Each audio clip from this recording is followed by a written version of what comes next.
GS herbal wholesale Ayurvedic अद्वियात का काबिल एतमाद मरकज। तिजारत के ख्वाहिशमंद हजरात को हम मुकम्मल ट्रेनिंग देते हैं। हमारे साथ तिजारत करके भरपूर पैसा कमाएं। उलमाए किराम, हुफ्फाज, डॉक्टर्स और मेडिकल वालों के लिए खुसूसी रियायत। तफसीलात के लिए अभी राब्ता करें। चूको स्टार आला क्वालिटी के उम्दा लजीज चॉकलेट्स, उलमा, हुफ्फाज और तिजारत करने वालों के लिए बेहतरीन मौका। चूको स्टार औरंगाबाद। मजीद तफसीलात के लिए अभी कॉल करें। सनशाइन हर्बल मायूस शादीशुदा मर्दों के लिए जड़ी बूटियों से तैयार करदा असरदार दवा। इसके अलावा वजन बढ़ाने और मोटापा कम करने के लिए लाजवाब दवाएं इंडिया में कहीं भी हासिल करने के लिए अभी कॉल करें। बिस्मिल्लाहिर्रहमानिर्रहीम। नाज़रीन, अस्सलामु अलैकुम वरहमतुल्लाहि वबरकातुहू। तहफ़्फ़ुज़ दीन मीडिया के ख़ास और आप सबके पसंदीदा प्रोग्राम प्राइम टाइम सीज़न 2 में मैं आप सबका मेज़बान ज़ियाउर रहमान महफूज़ फ़ारूक़ी। रात के 10 बज चुके हैं। उम्मीद करता हूँ आप सब खैरियत से होंगे। आगे बढ़ने से पहले आप तमाम से गुजारिश है कि इस वीडियो को पूरा देखें, इसको खूब शेयर, लाइक और हाँ, सब्सक्राइब करना ना भूलें। आज का मौजू गुज़िश्ता प्राइम टाइम के मौज़ूआत से मुनासिबत रखता है, यानी ताल्लुक़ रखता है। हम कोशिश कर रहे हैं कि दीनी इदारों और मदारिस के ताल्लुक़ से जो अंदरूनी और बैरूनी कमज़ोरियाँ, ख़ामियाँ हैं, उसको ख़त्म करने और अरबाब मदारिस, ज़िम्मेदारान मदारिस को इस तरफ तवज्जो दिलाने की गर्ज़ से हम मुस्तक़िल इस मौजू पर गुफ्तगू कर रहे हैं। अलग अलग मसाइल हम ले रहे हैं। आज का मौजू भी इसी से मुताल्लिक़ है। नाज़रीन, रमज़ानुल मुबारक ने हमने सोशल मीडिया पर एक दिल दहला देने वाली ख़बर और कुछ तस्वीरें और वीडियोज़ देखी थी। इसका एहसास और असर अभी तक दिलो दिमाग पर है। एक मदरसे के सफ़ीर रमज़ानुल मुबारक की रात में मदरसे का चंदा करके बज़रिए ट्रेन वापस हो रहे थे और अपने इलाके के रेलवे स्टेशन पर पहुंच भी गए थे, लेकिन ट्रेन स्टेशन पर रुकती इससे पहले ही मौलाना ने ट्रेन से उतरने की कोशिश की और उनका पैर फिसल गया और वो गिर गए और ट्रेन की जद में आ गए। इसकी वजह से उनका एक हाथ जिस्म से उसी वक्त कट कर अलग हो गया। वो फिर भी हिम्मत के साथ ज़ख्मी हालत में उठे और प्लेटफॉर्म पर पहुँचे। फिर उनके रुफ़क़ाए मदरसा को इत्तला दी। वो लोग आए और मौलाना को हॉस्पिटल ले गए, लेकिन अल्लाह ने उनकी ज़िंदगी इतनी ही रखी थी। उनका दुनिया से रुखसत होने का वक्त था और उसी दिन दोपहर में मौलाना ने दुनिया को रुखसत खैराबाद कह दिया। मौलाना के साथ हादसा और दिल दहलाने देने वाली तस्वीरें सोशल मीडिया पर बार बार गर्दिश कर रही थी।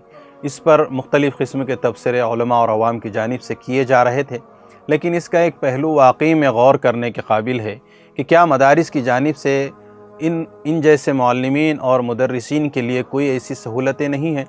जैसे सरकारी इदारों में पेंशन या हादिसाती मौक़े पर कुछ वजीफ़े या लोन वग़ैरह मिलते हैं, ताकि ऐसे किसी मुश्किल वक्त में बर वक्त उनकी मदद हो सके। बड़ी तकलीफ़ होती है, बहुत दिल दुखता है। गुज़िश्ता कल इसी तरह का एक वाक़या पेश आया, जिसमें भी एक आलिम दीन अपने घर वालों के साथ मदरसे को जा रहे थे। रास्ते में उनका एक्सीडेंट हो गया और उनको घर वालों के साथ अस्पताल में दाखिल कराया गया। और इस पर तकलीफ़ देने वाली बात कि कुछ देर बाद उनके इलाज के लिए मदद की अपीलें शुरू हो गई कि इतना ख़र्च आ रहा है, इतना लग चुका है और इतनी रकम की अभी ज़रूरत है। एक तरफ तो बड़ी हैरानी हुई कि ऐसा आखिर क्यों हो रहा है। क्या इदारे वालों की जानिब से मदद नहीं की गई, और अगर की गई तो फिर अपील की क्यों ज़रूरत पेश आ रही है। ऐसा सिस्टम हमारे इदारों में, मदारिस में क्यों नहीं होता कि इस तरह के हादिसात पर अपने खादिमीन को अलग से मुआवज़ा दिया जाए, या एक्सीडेंटल कोई कर्ज़ ही सही क्यों नहीं दिया जाता। बड़ा दिल दुखता है कि इतने बड़े बड़े इदारे हैं, साल भर ये उलमा हुफ़्फ़ाज़ इदारों की तरक्की के लिए अपना खून पसीना एक करते हैं, और जब ऐसा कोई हादसा या वाक़या पेश आता है तो इस पर लोगों के सामने हाथ फैलाने की नौबत आती है और सरेआम तमाशा बन जाता है। इससे बहुत सारे मनफी मैसेज लोगों तक जाते हैं। उनमें से एक बुनियादी पैगाम जो लोगों तक जाता है कि अगर मदरसों में अपने बच्चों को पढ़ाएंगे और मदरसों में खिदमत अंजाम देने लगाएंगे तो फिर ऐसा ही हाल होगा। इस पर अरबाब मदारिस को गौर करने की और इस पर अमली जामा पहनाने की इनको कोशिश करने की ज़रूरत होगी। मेरे अजीज़ों, ये हमारा अलमिया है, और जब से लॉकडाउन वाला क़यामत सोज़ दौर गुज़रा, तब से मदारिस में खिदमत अंजाम देने वालों के ताल्लुक़ से आए दिन कुछ न कुछ बातें और ख़बरें सोशल मीडिया पर गर्दिश करती ही रहती हैं। ऐसा ही एक मैसेज सोशल मीडिया पर गुज़िश्ता रोज़ गर्दिश कर रहा था कि एक फ़ारिग़ की यह आप बीती थी कि मदरसों में पढ़ेंगे और ख़िदमत अंजाम देंगे तो फिर ये हाल होगा। मदरसों में इतनी कम तनख्वाहें मिल रही है जिससे गुज़र बसर ही मुश्किल है, तो फिर इंसान सेविंग कहाँ से करेगा कि जो ऐसे किसी हादसे या वाक़ये के वक्त उसके काम आए। इतनी कम तनख्वाहें हैं कि इसमें भी हर महीने कुछ न कुछ कर्ज़ लेना ही पड़ता है, آخر عالم حافظ بھی ان کے گھر والے بھی تو انسان ہیں، ان کے بھی بال بچے ہیں، ان کی بھی ضروریات زندگی ہے۔ صرف فضیلتیں بتا کر کام نہیں چلنے والا۔ اہل ثروت، سیٹھ لوگوں اور ارباب مدارس کو اس بات کی سمجھنے کی ضرورت ہے کہ اسی وجہ سے اب مدارس کا جو معیار گرتا جا رہا ہے، مدارس میں طلبہ کی کمی ہو رہی ہے، اور علماء حفاظ اب مدارس میں پڑھانے سے زیادہ اب تجارت یا کسی اور جگہ ملازمت کرنے کو ترجیح دے رہے ہیں۔ ناظرین، جو میسج گزشتہ روز میں نے دیکھا تو اس میسج میں لکھا تھا کہ فراغت سے پہلے یہی سنتے رہے کہ باہر نکل کر امامت یا خطابت کرنی ہوگی، تدریس کرنی ہوگی۔ باہر نکلے تو 2 سال تک مسلسل کوشش کے باوجود بھی کہیں پڑھانے کے لیے جگہ نہیں ملی۔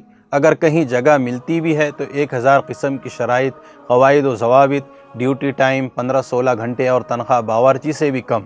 مجبور ہو کر ایک پینٹ فیکٹری میں 15,000 پر نوکری شروع کی تو ساتھیوں اور اساتذہ کو معلوم ہو گیا۔ مدرسہ بلا کر اتنی زیادہ بے عزتی کی کہ رونے پر مجبور کر دیا، اور میرے والد صاحب کو بھی بلا کر بے عزتی کی کہ میں نے استاد صاحب سے عرض کیا کہ استاد جی حالات ٹھیک نہیں ہیں، 2 سال مسلسل تدریس اور امامت ڈھونڈنے پر بھی جگہ نہیں ملی، تو انہوں نے مجھے ایک مدرسے میں تدریس کے لیے بھیج دیا۔ وہاں 8 اسباق پڑھانے شروع کیے، رہائش بھی ادھر تھی، 10 ذمہ داریاں بھی میرے ذمے تھی، اور تنخواہ 6,000 روپئے، اور یہ تنخواہ مجھے 5 ماہ نہیں ملی۔ ہر ماہ یہی بات ہوتی کہ اس بار بجٹ نہیں بنا، اگلے ماہ تنخواہ مل جائے گی۔ ایک بار محتمم صاحب سے عرض کر دی کہ حضرت مجھے 5 ماہ سے تنخواہ نہیں ملی، ابھی بہت ضرورت ہے، مجھے رقم چاہیے، تو محتمم صاحب نے فرمایا کہ یہاں تو سال بھی تنخواہیں نہیں ملتی، تمہیں استاد صاحب نے یہاں بھیجنے سے پہلے نہیں بتایا تھا کہ تنخواہوں کا مسئلہ ہے؟ میں نے وہیں محتمم صاحب سے کہا کہ حضرت آپ کے بیٹے اور آپ کی گھر والی ہر ماہ اپنی تنخواہ پابندی سے وصول کرتے ہیں، اور آپ کے داماد صاحب تو تنخواہ کے ساتھ ایڈوانس بھی لیتے ہیں، تب تو بجٹ ہوتا ہے۔ میری اس گستاخی پر مجھے اسی دن مدرسے سے نکال دیا گیا، اور استاد صاحب کو فون کر کے بتایا کہ آپ کا شاگرد بہت زیادہ بدتمیز، نالائق، بد اخلاق ہے، مزید نہیں برداشت کر سکتے۔ 3 سال ہو گئے، میری تنخواہ جو 30,000 بنتے ہیں وہ مجھے نہیں دیے، جبکہ محتمم صاحب ہر کچھ ماہ بعد عمرے کے لیے بھی جاتے ہیں، کبھی ملیشیا، کبھی یورپ، بیٹے سمیت چندے کے لیے چکر باندھی لگاتے ہیں، پابندی سے لگاتے ہیں، ہر سال 1-2 جانور بھی قربان کرتے ہیں، اور 28 سال سے امامت و خطابت درس حدیث بھی دے رہے ہیں۔ 8-10 مرتبہ اپنا پیسہ لینے گیا مگر پیسے نہیں ملے، الٹا میرے خلاف باتیں بھی کی۔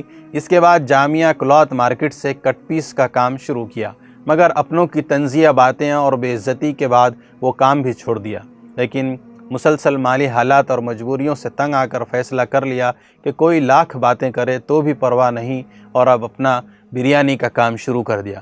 اس کے بعد سے اب تک ایک جگہ بریانی کا کام کر رہا ہوں۔ میرے پاس 12 ملازم ہیں، جس میں 8 علماء کرام ہیں۔ میری ترجیح علماء حفاظ ہی ہوتے ہیں۔ اپنے مدرسے کے میرے پاس 5 عالم ہیں جو کافی ذہین اور قابل تھے، مگر کسی کو تدریس کی جگہ نہیں ملی۔ سب کو اچھی تنخواہ، رہائش اور کھانا پینا بھی فری ہے، ان کی تمام ضروریات کا خیال رکھا جاتا ہے۔ اپنی ایک مسجد بھی ہے جہاں تمام نمازیں ترتیب وار پڑھاتے ہیں، اور محلے کے بچوں کو بھی پڑھاتے ہیں۔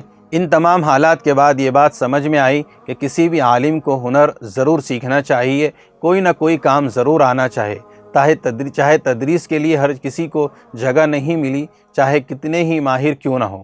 میرے دوستوں، یہ حقیقت ہے، اس لیے ارباب مدارس اور سیٹھ لوگوں کو اس پر سر جوڑ کر بیٹھنے اور اس کے تعلق سے فکر کرنے، اس پر لاہے عمل بنانے کی کوششیں کرنے کی ضرورت ہے۔